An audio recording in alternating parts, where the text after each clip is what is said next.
Hi guys, welcome back to our channel. तो आज हम बात करने वाले हैं केदारनाथ के बारे में और जानने वाले हैं उससे जुड़े कुछ अननोन और आश्चर्य कर देने वाले फैक्ट्स के बारे में। तो चलिए शुरू करते हैं हमारा आज का वीडियो और जानते हैं केदारनाथ के बारे में कुछ अनजाने फैक्ट्स। केदारनाथ धाम एक ऐसा धाम है जिसे बारे में हर कोई जानना चाहता है। इसकी लोकप्रियता व प्रसिद्धि को देखकर हर किसी के मन में यह प्रश्न उठता है कि आखिर केदारनाथ मंदिर से जुड़ी कुछ अनकही बातें क्या हैं। आखिर केदारनाथ मंदिर की कौन सी ऐसी बातें हैं जो इतना लोकप्रिय उसे बनाती है। तो चलिए हम आपको बताते हैं। केदारनाथ का सबसे बड़ा रोचक तथ्य व रहस्य यह है कि यहाँ पर स्थित शिवलिंग, यह शिवलिंग त्रिकोण के आकार का एक बड़ा सा पत्थर है जिसे भगवान शिव के बैल रूपी अवतार का पीठ वाला भाग माना जाता है। यह शिवलिंग मानव निर्मित ना होकर प्रकृति से है, जो धरती में से ही प्रकट हुआ था। इस शिवलिंग के निर्माण के पीछे महाभारत समयकाल के पांडवों व भगवान शिव से जुड़ी कथा प्रचलित है। केदारनाथ पंच के केदार में से एक होने के साथ साथ 12 ज्योतिर्लिंगों में से एक ज्योतिर्लिंग भी है। दरअसल एक समय में नर व नारायण इस जगह पर भगवान शिव की तपस्या कर रहे थे, जिनकी तपस्या से प्रसन्न होकर शिव ने उन दोनों को दर्शन दिए थे। इसके बाद शिव ने अपने एक रूप को हमेशा इस स्थल पर ज्योतिर्लिंग के रूप से निवास करने का आशीर्वाद दोनों को दिया था। उसके बाद से ही केदारनाथ का स्थान ज्योतिर्लिंग में भी सम्मिलित हो गया है।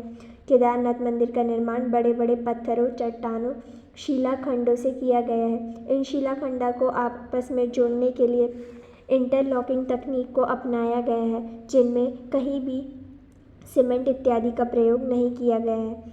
अब इसमें सबसे बड़ा रोचक तथ्य यह है और रहस्य यह है कि केदारनाथ स्वयं समुद्र तल के 22,000 फीट की ऊंचाई पर स्थित है। इतनी अधिक ऊंचाई पर इतने विशाल शिलाखंडों को पहुंचाना व फिर उन्हें एक के ऊपर एक रखकर इंटरलॉकिंग करना इस किसी मानव के लिए सक्षम नहीं है। मंदिर निर्माण का यह अद्भुत रूप इसे और रोचक बना देता है।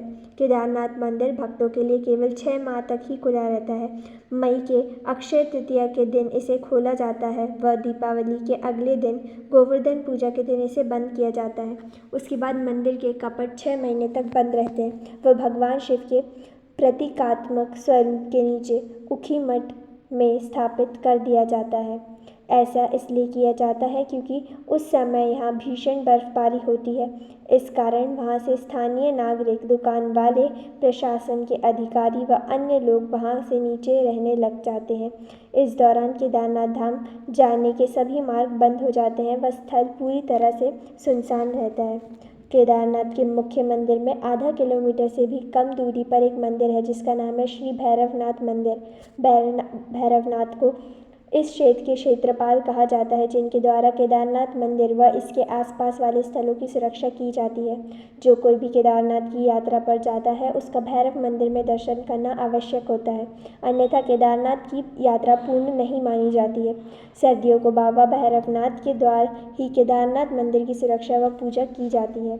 इसके एक और सबसे बड़ा रोचक तथ्य है ये है जो वह है कि वहाँ जलने वाली अखंड ज्योत या दीपक। दरअसल अब मंदिर के पुजारियों के द्वारा सर्दियों में मंदिर के कपट बंद कर ताला लगा दिया जाता है, तब मंदिर के अंदर एक जलता हुआ दीपक छोड़ दिया जाता है। इसके 6 माह के पश्चात जब मंदिर का कपट पुनः खोला जाता है वह दीपक उसी तरह जलता हुआ पाया जाता है। इसके साथ ही ऐसा प्रतीत होता है कि जैसे कल ही किसी ने मंदिर में पूजा अर्चना व साफ सफाई की हो।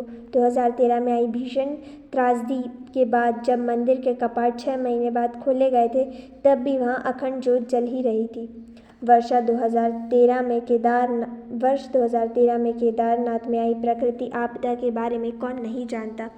यह आपदा इतनी ज़्यादा भीषण थी कि लगभग 10,000 से ज़्यादा भक्तों की मृत्यु हो गई थी व केदारनाथ जाने का मार्ग व अन्य स्थल पूरी तरह से तहस नहस हो गए थे। लेकिन आश्चर्य की बात यह है कि मुख्य मंदिर में कुछ भी नुकसान नहीं पहुंचा था। इसके कारण था कि बाढ़ में पानी में बहकर आई एक विशाल चट्टान, जिसे आज हम भीमशिला के नाम से जानते हैं। 2013 में जब बाढ़ का पानी तेजी गति से केदारनाथ मंदिर की ओर बढ़ रहा था, तब उस पानी के साथ एक विशाल चट्टान भी बहती हुई मंदिर तक आई और ठीक मंदिर के पीछे आकर रुक गई। बाढ़ का पानी उस चट्टान से टकराकर 2 भागों में बंट गया व मंदिर के दोनों ओर से निकल गया। इस कारण मंदिर में कुछ भी नुकसान नहीं हुआ था। यह चमत्कार ही था जो संपूर्ण विश्व ने देखा था। केदारनाथ ने केवल 2013 की प्राकृतिक आपदा ही नहीं झेली, बल्कि 400 वर्ष तक यह मंदिर बर्फ में ढका रहा था। जी हाँ, यही सही सुना आपने। वाडिया इंस्टीट्यूट हिमालय, देहरादून के द्वारा शोध किया गया है, जिसमें बताया गया है कि 13वीं शताब्दी से लेकर 17वीं शताब्दी तक इस जगह पर भीषण बर्फबारी हुई थी। उस बर्फबारी में न केवल केदारनाथ मंदिर बल्कि संपूर्ण क्षेत्र बर्फ में ढक गया था। तब 400 वर्ष तक केदारनाथ मंदिर पूरी तरह से बर्फ में ढका रहा था। उसके बाद 17वीं शताब्दी में बर्फ हटने के बाद मंदिर पुनः देखने में आया और फिर ये यात्रा शुरू कर दी गई। मंदिर की दीवारों पर बर्फ से ढके होने के निशान आज तक देखे जा सकते हैं। केदारनाथ मंदिर से जुड़ा एक और रोचक तथ्य जिससे जुड़ा हुआ है वो है वहाँ के पुजारी। सदियों से पहले जब भारत की भूमि पर आदि शंकराचार्य ने जन्म लिया था, तब उनके द्वारा केदारनाथ मंदिर का पुनः निर्माण किया गया था। साथ ही उनकी समाधि भी केदारनाथ मंदिर के पीछे स्थित है। आदि शंकराचार्य ने द्वारा केदारनाथ मंदिर की देखभाल व पूजा अर्चना का कार्य कर्नाटक राज्य के वीरशैव जंगम समुदाय के ब्राह्मणों को सौंपा गया था। तब से यह परंपरा आज तक चली आ रही है। इसके साथ ही मंदिर के सभी पूजा अनुष्ठान व कार्य कन्नड़ भाषा में ही किए जाते हैं। पुराणों में यह भविष्यवाणी भी की गई है कि भविष्य में केदारनाथ धाम लुप्त हो जाएगा। उनके अनुसार नारायण की शक्ति से पहाड़ों का आपस में मिलन होगा और इस क्षेत्र पर स्थिति सभी धाम लुप्त हो जाएंगे, जिनमें केदारनाथ व बद्रीनाथ मुख्य है।